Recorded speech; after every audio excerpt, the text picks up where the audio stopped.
Hello guys, and welcome back to another tutorial. So today I'm going to be showing you how to remove the search bar icon and the search box. So what you're going to do is going to right click on the taskbar, click on search, then select show search icon. It's going to show the icon itself, and if you don't want to see the icon in itself, you're going to go back to the taskbar, right click on it, then select search.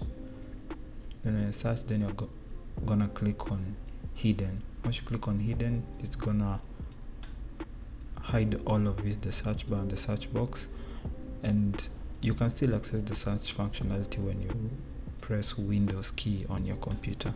So that's how you remove the search bar icon and box in Windows 10. See you in the next one.